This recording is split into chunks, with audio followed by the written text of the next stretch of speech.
tell me a little bit about yourself and your journey with the music industry, RnB Radar, and that stuff.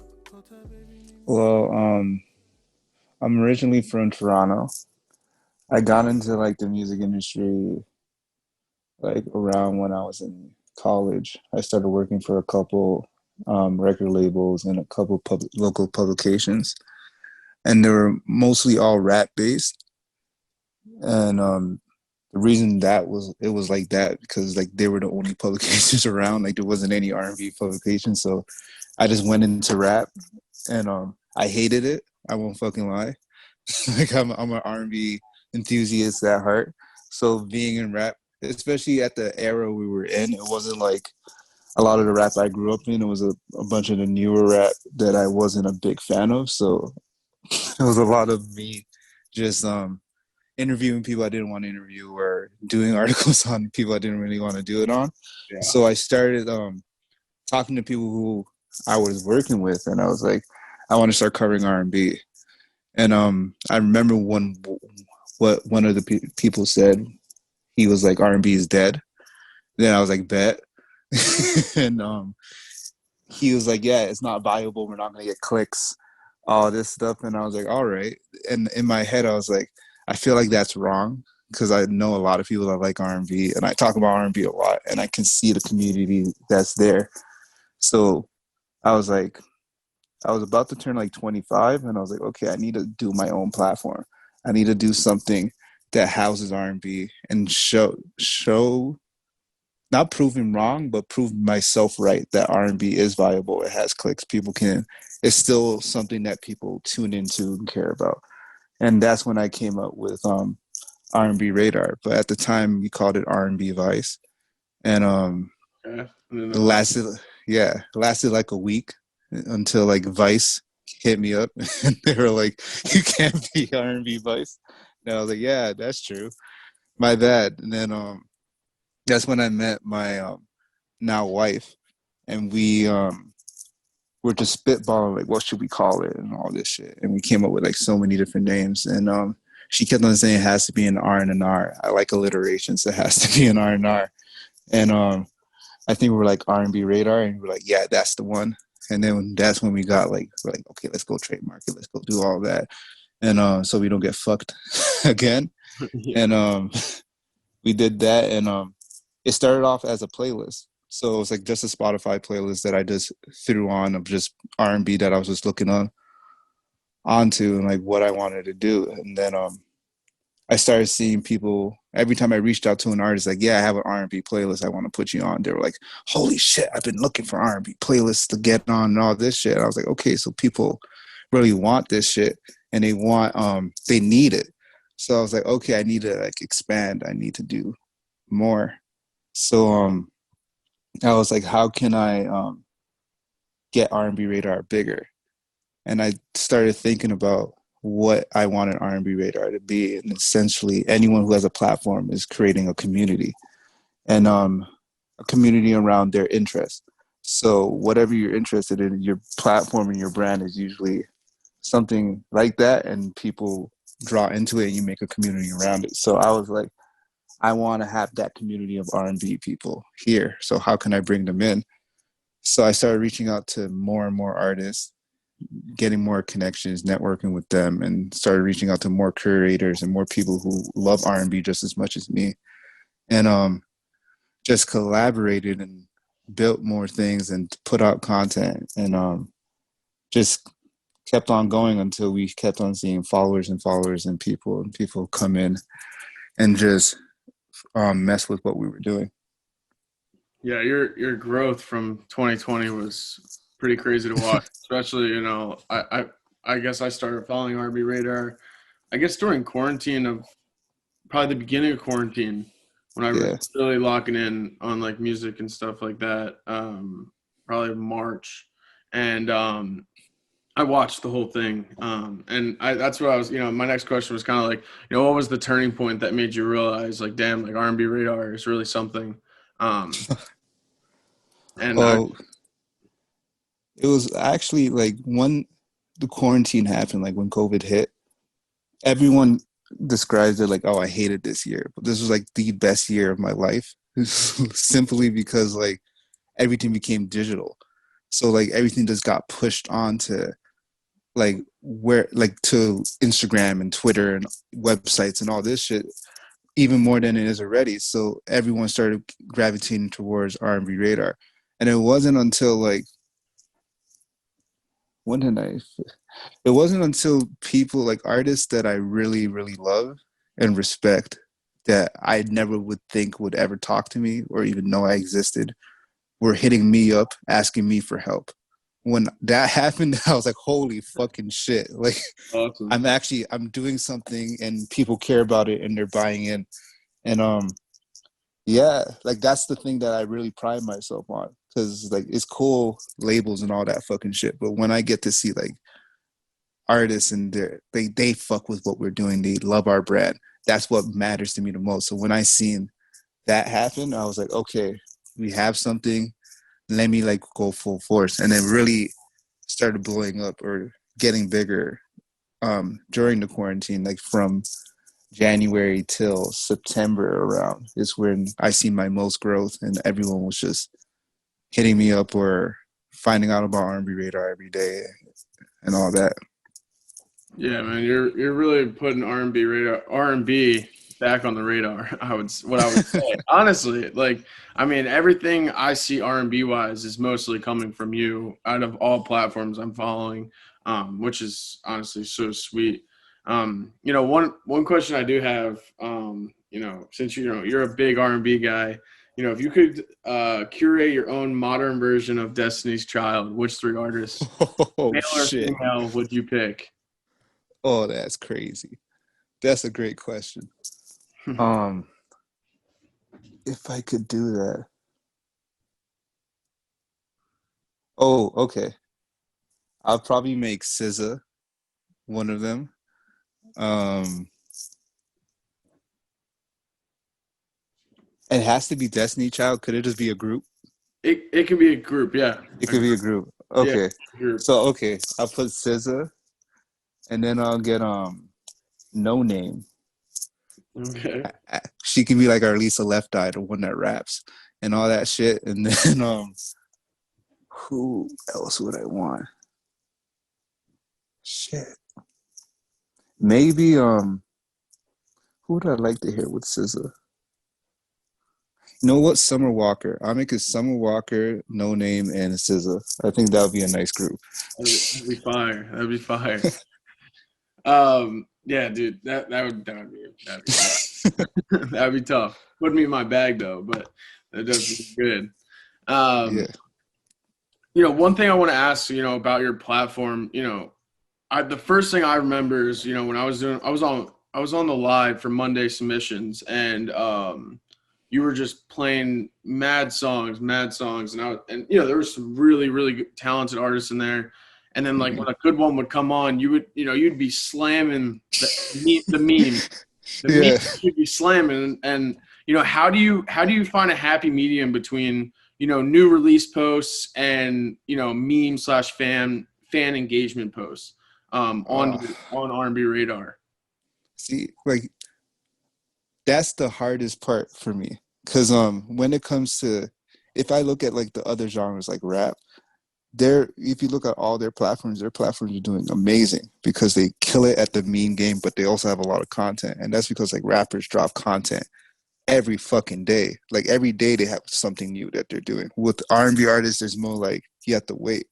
So I try to like, that's why I try my hardest to know as many artists as possible. So I always feel like I'm plugging in artists, but I try to make it like a 3-to-1 ratio. So for every 4 posts, I'll put like 3 of them would be new artists that I'm trying to put you onto, and then 1 would be a meme. And the reason that is because I still want, like, the whole thing is about putting people on your radar. And I just like, yeah, it's fun to laugh and shit like that, but I also want to like help put on artists. So I try to make sure that's my main thing. Dope. But I try to mesh it all together so it's fun. Because like R&B is supposed to be fun. People always act like it's supposed to be like, oh, we're in your feelings and we're crying, but it could be funny too. So like I try to make it all together. Yeah, no, for sure. If if you were to introduce an alien to R&B music, who would be the first artist that you'd show them? Oh, D'Angelo. D'Angelo. Yeah. I just showed them that video of him where he's like butt ass naked. I think they'll find that. I think they'll find that wild. If that's the first thing they see, that'll be a dope ass thing to see. um, what do you think? What's three things you think it takes an artist to have what it takes for the industry and to take them Uh, to kind of the next level of being that that underground artist or the up and coming artist? uh, the three things I would say is like number one is a solid team.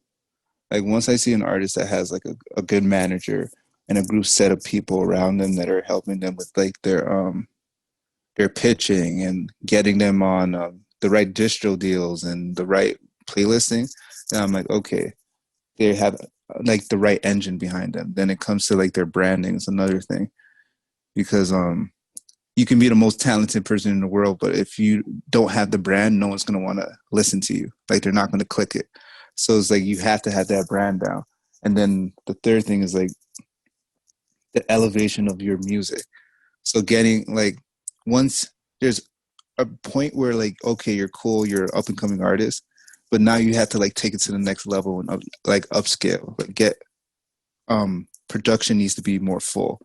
Your lyrics need to be a little bit better. Vocals need to be taken somewhere. You have to like really um put a nice body of work out. So I think those are like the three things that you need to take you to the next level.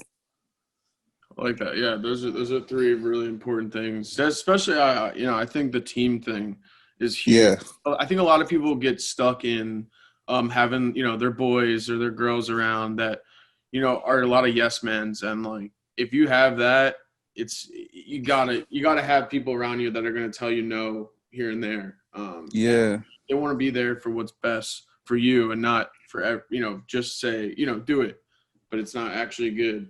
I was listening to your podcast. I listened to that 2 hour podcast. And I thought it was great. A lot of knowledgeable things in there. I thought, one of the most important things I took out of it was marketing.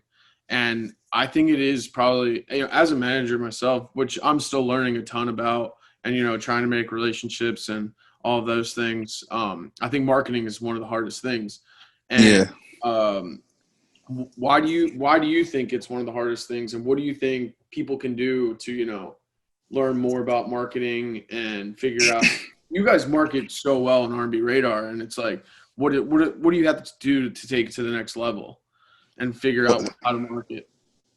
Because like I think the thing that's hard about marketing is because it's like it's a two-headed beast that people don't take in. Like people see marketing and it's like okay, numbers and ads and all that fucking shit, and that works too. But like it's also like a psychology as well, and it's about like the human nature and how you're gonna get these people to buy into whatever you're trying to put them onto. It can be music, it can be your brand, it could be chocolate, it can be whatever you think of. You can market it. If you can make anyone believe or buy into it, that's marketing.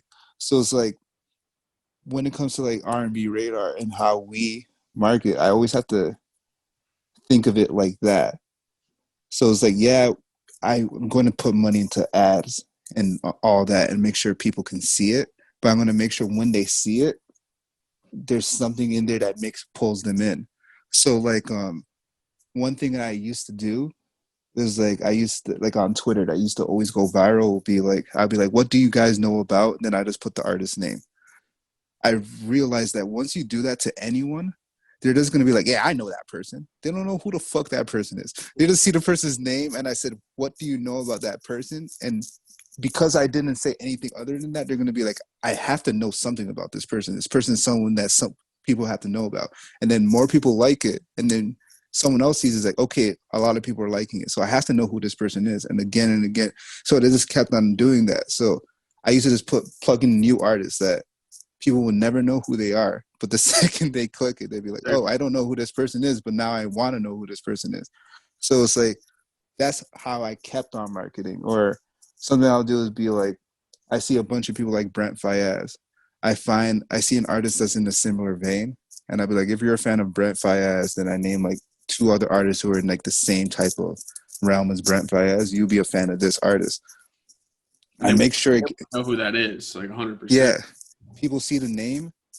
Even if artists don't like being compared, the human brain always just compares shit. So once you see like those names, you're like, oh crap, I'm just a fan of all those fucking people. So I have to be a fan of this guy.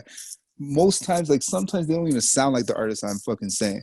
But people just go like, yo, they sound fucking good. So I'm a fan of that artist now. So I just try to keep it like that and like think of like the human psyche, because like people don't like feeling like you're putting them on. They feel like they like finding the gem.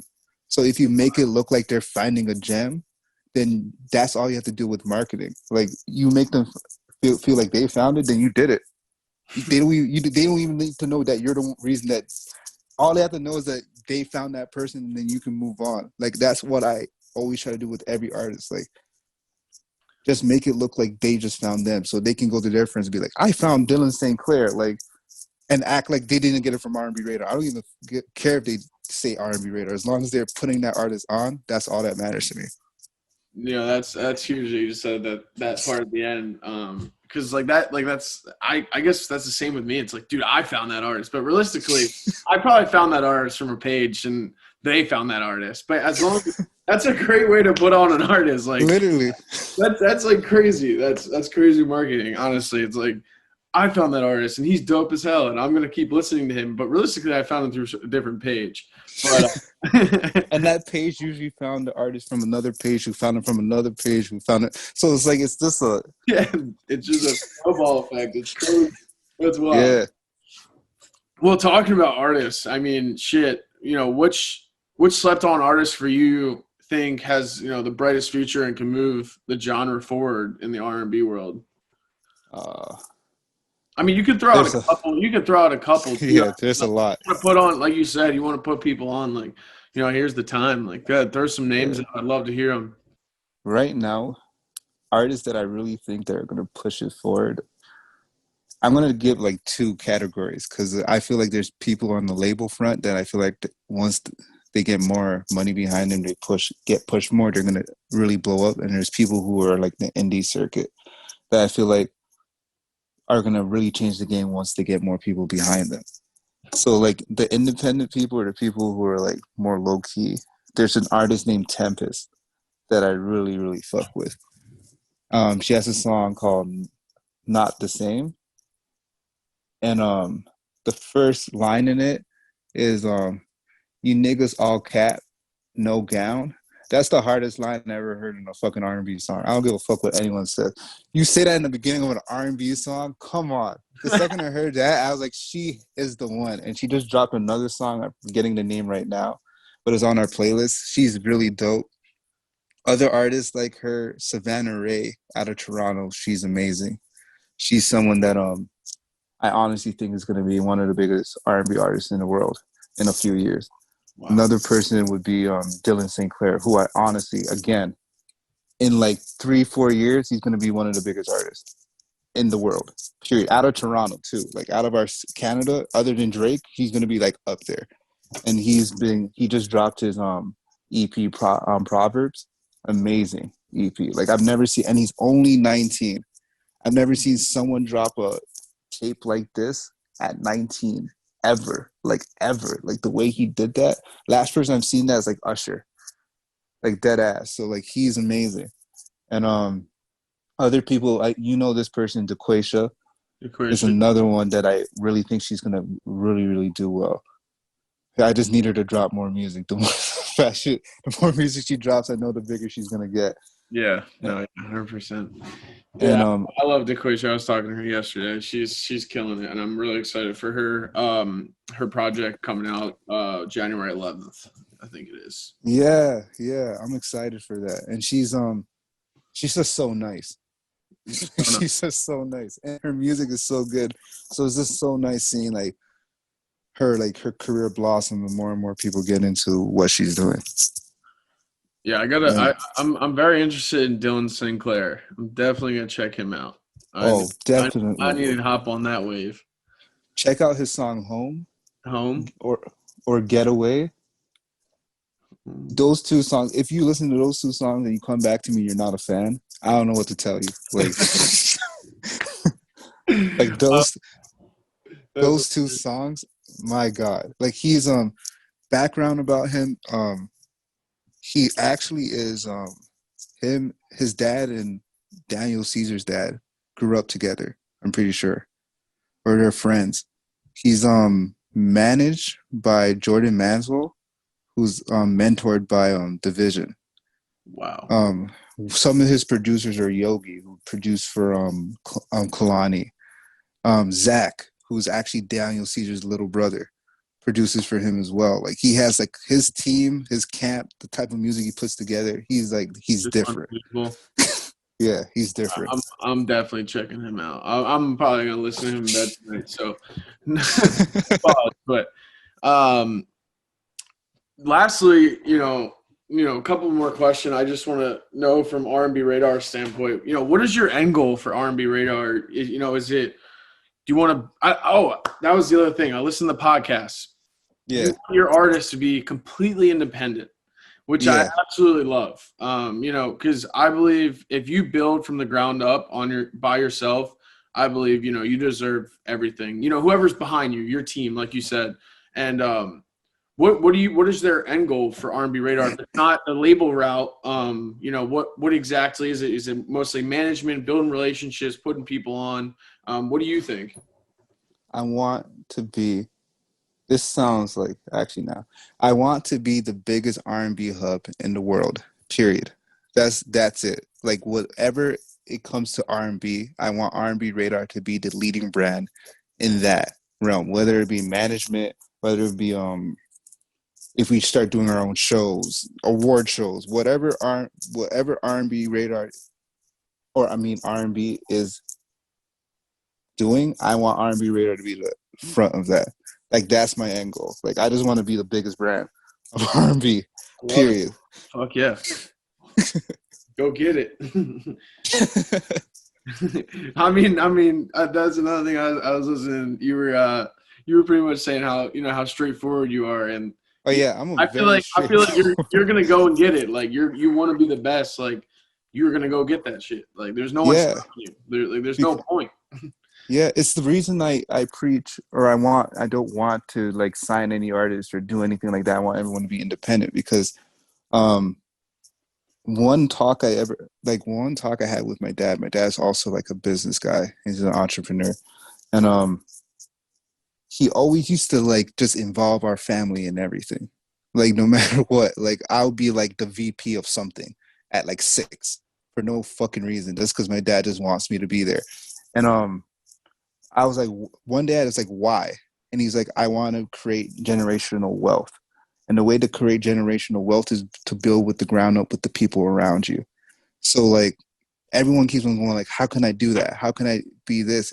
Or how can we let more people in? You have to have more people being independent and reaching out to more people and giving them chances to grow together and build something. So when I want R&B Radio to be the biggest brand, I really wanted to be the biggest brand because I can see the power that gives us. Like if I put an artist out there, I want up and coming artists to be able to find a producer, a manager, whatever they need, just because I put them on R&B Radar.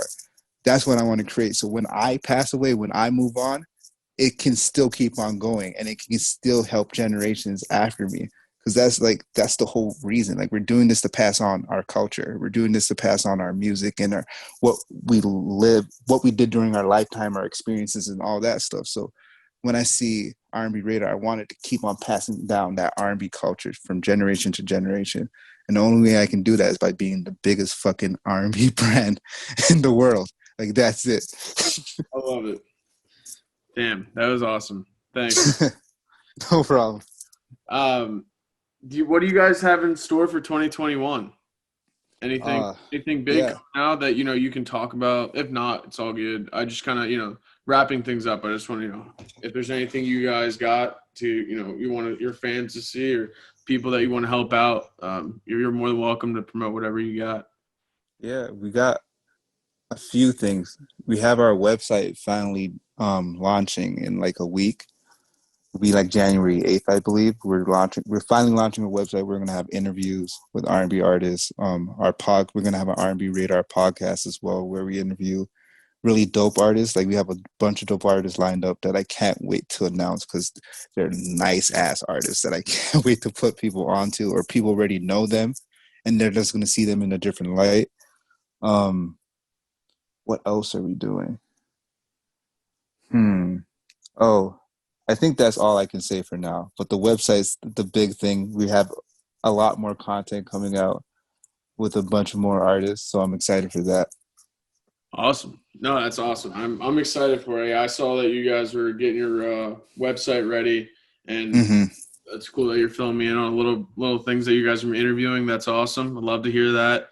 Yeah. Oh, like one other thing is, I appreciate you guys being, appreciative of Burbs, and also us being appreciative of you guys, because I think it's just both. It's not a race. We're all in this together, and we're just trying to help out up and coming artists and doing our thing. And I appreciate you very much, Tommy. It's been an absolute pleasure interviewing you and learning about your life and what you've done to, build this company up. And you and your wife, congrats on your kid also too.